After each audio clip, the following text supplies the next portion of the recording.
Yan ang ating sauce.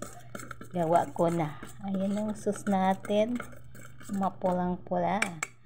Kumulo na po yan. Kanina ko pa yan ginigisa. Ngayon ang gagawin po natin, nuhulog na natin itong ating mahiwagang noodles. Ngayon ang mahiwagang noodles natin ay nagkumpul-kumpul. Ayan no. Kumpul-kumpul haba. So yun. Unti-untiin po natin ilagay dyan. Ayan. See? Pang dinner, pang breakfast, lahat na. Pwede na to. Nagsawa na sa kanin. Hulog natin lahat dyan. Wala na tong yung cheese. Yung cheese ba? Hinalo ko na dyan.